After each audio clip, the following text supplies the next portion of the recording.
So welcome to your reading. First of all, I feel like you definitely have a lot of love and emotions for someone, and this person is stirring up a lot of affection within you. Like you really care about this person. And I feel like for some of you, it's to the extent where even if you can't be with them, you will care about them no matter what. So it's like a very deep soul connection that you have with another person where you want them to succeed, you want them to be okay, you want them to be happy even if it's not with you. And so you help out this person possibly behind the scenes. I'm getting like you falling in love with someone who you consider a friend, and behind the scenes you do a lot of things like for them. You could offer them advice. I feel like they're coming to you for advice because you have a very balanced way in which you see the world. So they kind of come to you. They're like, "I'm planning to do this. What do you think? What are some of the potential pitfalls?" And I feel almost like a sense of like liking somebody who you consider a best friend, where you just want them to be happy and you want them to, you want them to be yours, but if they're not going to be with you, you just want them to be happy. So I do feel this immense sense of unconditional love that you have for another person. It shows up here as your energy, the Ace of Cups, okay? Having love for somebody, feeling this immense, immense love overflowing out of your heart to another person. And I feel almost like there is something here in the spread that's telling me something is not getting off the ground. You could be working with this person, they could be a friend, and so you might not want to mess up the working dynamics or the friendship. And as a result of it, you don't let your feelings known, even though you feel it immensely. The person that you're dealing with, they show up as the Ace of Wands. I'm drawn to the scars. This is somebody that might have a lot of scars on their hands. Like physically, literally, they might have a lot of scars. Or it's somebody that really grabs life by the horns. They're adventurous, they're risky, they might not stay around in one place. They're trying to make a lot of things happen for themselves. They're also somebody that you might feel they're not going to stick around. So I don't want to I don't want to kind of like limit their options. I don't want to keep them with me. I want them to roam. For some of you, you might be dealing with a fire sign, Sagittarius, Aries, or Leo. And there is a sense of destructiveness with this person. Either they are, prone to being very impatient and make bad decisions and impulsive and go after the first thing that they see, or there is a carelessness about them in the way that they live their lives. They might be here, like here today, gone tomorrow. And I'm once again drawn to the scars. So it might be someone who's accident prone or somebody that likes to create, tension and conflict in a situation. And so as much as you care about this person, I feel like you don't feel safety in their love, or you don't feel like they're the right person for you, even though you feel an immense sense of attraction and just kindness and like this soulful connection that you have with another person. And I feel like for many of you, especially, I see a very strong singles vibe. For many of you, you're not short on suitors, you're not short on attention from other people. But there is somebody in your midst that is very dynamic, very different, very colorful. They bring a lot of excitement into your life. If you feel like you've just been going through the motions, working hard and just getting through things, work and home too, then I feel like this person, they bring a breath of fresh air, or they're so exciting to be around. But for whatever reason, you don't trust. It's like things are just not getting off the ground for whatever reason. Taking two steps forward, one step back. It's like things are very, very slow, even though there's a lot of attraction and there's a lot of love. something's not getting off the ground. So I'm inclined to believe like could be a friend that you're falling for, or somebody in your work environment, and you don't want to ruin the dynamics. The person could also have a lot of suitors. This is a card about communication and the arrows of love. She's kind of either pushing for the communication or she is blocking off the communication. It's somebody who is inundated by too many text messages, too many emails, too many messages, like through Messenger. So it's somebody that has a lot of attention that a lot of people like, and they might have a lot of things going on in their lives, and they're trying to sort things out. They're trying to manage, and they're trying to, they might have a lot of options as well. And so you see them as someone who's quite popular, very dynamic, very fun to be around, but you fear that as much as you love them and as much as you feel for them, you just you feel like they're not a safe choice. They're not a traditional type of a person that you would, normally go for. They're different. And so it can feel a little bit scary.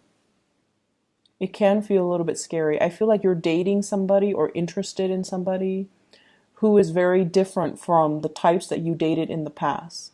So I feel like some of you, if you've been dating, for example, investment bankers, you're now drawn to, like a football coach. So it's like something very unconventional, and it's thrilling and exciting. It's somebody with a really good, like they have a lot of life experience under their belt. And it's somebody that has traveled a lot. It's somebody that is, they see the world as a place to explore. And if they come to you and they're like, hey, let's go exploring, you feel like you can't really trust them to be a good relationship partner. Just because they're more adventurous, more daring, more of an adrenaline junkie, you feel like you can't really trust them as a relationship partner. But I feel like your assessment might not be accurate. They might be, into the adrenaline rush, but that doesn't mean they're going to carry that into their relationship and say like, oh, I'm not monogamous, because one person's not enough for me. I don't feel that way. So I feel like, what they do to find the thrill in other areas of their life doesn't really translate over into their love arena. So I feel like you might need to, really look at this person and how their patterns in relationships and how they live their lives. But I feel like they're very honest and very truthful. But I feel like something's not really getting off the ground because you fear the connection. I feel like for others of you, there's another relationship partner as well. And what I have is somebody that's offering you something very solid, someone who's very hardworking, somebody who's like a safer choice. They're predictable, they're romantic, they're also like, they don't leave when the going gets rough. And they're somebody that stays around. They don't really like to experiment. They like the tried and true, and they're like a creature of habit. And I feel like it might be an earth sign, a Taurus, a Virgo, or Capricorn. And I'm also feeling like you might be drawn to a workaholic, not an alcoholic, a workaholic, someone that takes their jobs really, really, really seriously.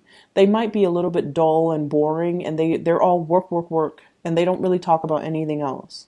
And I feel like you want to offer this person some fun, some excitement, but it just seems like you can never get past that friend zone, okay, for whatever reason. It might be the environment that you're in. So bring them out of that environment and bring them into your world, and then introduce them to new things. I feel like it's just a matter of you taking the initiative to kind of bring them away from their natural habitat and then crossing over to your world so you can show them some fun. You can show them how you do things so that the two of you can be alone. So finding alone time, I feel like if there's a stalled relationship or if things are just not really getting off the ground, finding a way for you to kind of bring them into your world, either solicit them for a date or, tell them to meet you for coffee, or tell them to, hey, why don't you take a break from work and come with me for a walk? Be very, very nonchalant about it, or be very like, just, be very, just don't come into it expecting, let's have a big date. Just so you can make that initial connection with them and then get to know them a little bit better, because I feel like your initial assessment might not be accurate about a specific person. And so I feel like there is someone who's very exciting, and there then others of you who are dealing with someone who's like all work and no fun. And you find them really, really fascinating as well, even though, right off the bat, you feel like, oh, they're boring. They don't seem like they have anything else. They're just like so work focused. But I feel like your assessment of a person might not be accurate for this week. But either way, I feel many of you are naturally very, very drawn to another person, and you want to spend the time with them. I see many of you kind of like, every time, in conversation with other friends or other people, if their name comes up, you kind of, it rattles you a little bit.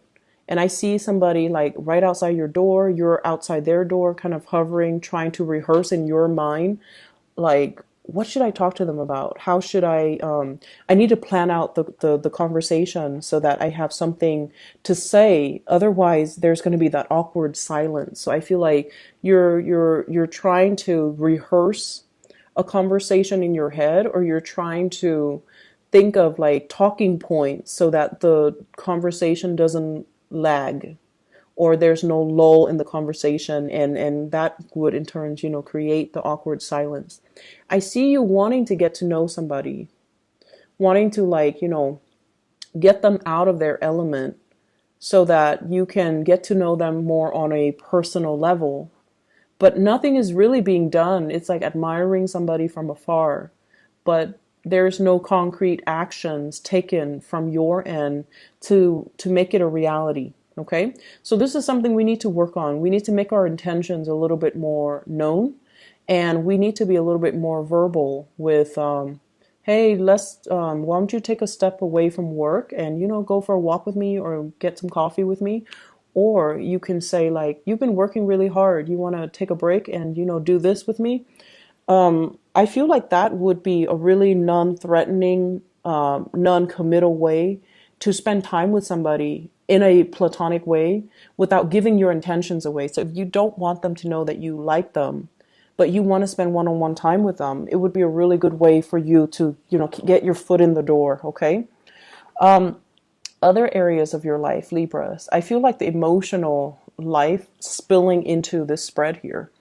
And what I'm seeing here is we have the Justice card, which is your card. And what it's telling me is there needs to be a better balance of emotions and in the work environment, okay? Balancing out emotions in the work environment. And especially for those of you who are in positions of power. We have the Emperor here. This is someone who is very prominent, very revered and respected in the work environment. So if you are in a work environment where you're managing people, you're managing personnel, you need to learn to be very, very impartial and very fair. So that means treat one person the same way that you would treat another person. And, it seems very, very intuitive, right? But I feel almost like, and this is a natural inclination for all of us, we have people that we gravitate towards. We have people that we like more than others. We have people that we're a lot more compatible with than other people. And in a management position, we need to separate those personal relationships or those personal feelings in the way that we treat our personnel, in the way that we treat our coworkers, in the way that we treat other people. So erring on the side of fairness and integrity, I feel like that's going to be very crucial for you. It sets you apart as management material. And it also creates an environment, like a really good working dynamics in the team atmosphere, where people can come to you because they know that you are very impartial, and they know that you are fair-minded, and you won't, so that you will give proper advice to everybody. So I feel like, being a lot more impartial, being more understanding, and being a little bit more it's like taking the moral road, okay? Taking the high road, living up to your true potential, being a really good leader, and being very impartial in how you deal with your subordinates. And then for others of you who are not in management, supervisory, positions, I almost feel like you might be experiencing this in a work environment where you are admiring somebody because of their ability to solve problems or their ability to be very impartial and very fair. Even if they don't like somebody, they don't make it known. They just treat everybody like one person is exactly like the next. And I feel like that's really going to create like a paradigm shift within you. And I feel like you are in awe and admiration of this person. I see some of you as well, thinking about possibly shifting into a new work environment or having to travel a lot for work. I see you signing up for assignments. I see you as well. I feel like we have here the Two of Wands and the Chariot. Both of these are travel cards, long distance travel, traveling in order to land a work assignment, traveling and then coming back and then disseminating information or sharing information. So I see like you traveling from one place to the next, or going from your branch to another branch, seeing how they do things, and then bringing that information and that knowledge back to your company and talking to a higher up, a supervisor or manager, and sharing the information. I see some of you as well, sometime for this week, being called upon to kind of like provide honest feedback on a person. And I feel like if you're one of your employees or one of your coworkers might put you down for a reference and you're getting some callback. And I feel like if you have somebody that you feel is underperforming, they ask you, can you be my reference? And you don't know what to say. You don't want to lie and say, yes, I will give you a sterling, letter of recommendation. But at the same time, you don't want to say, no, I will not, and hurt their feelings. So there are a lot of like middle ground things that you kind of need to work on. And there are just, honesty is the best policy. Okay. Don't worry about upsetting people. If they're upset, that's kind of on them. You need to be truthful and honest. And I just feel like you're kind of stuck between a rock and a hard place. You don't want to hurt someone's feelings, but at the same time, you might not feel like you want to recommend them for something. So I see that element coming in here. And I see you, whenever you're in a work environment, you work really hard. You go above and beyond to make sure that you know the ins and out of how to do your job. And I feel like you're very thorough when you do your job. And so when people are not as adept as you when it comes to fulfilling their job responsibilities to the best of their capabilities, I feel like you don't really have the patience to deal with them. So be careful about that too. And I mentioned this for Virgo, but I feel like the energy is also coming in here.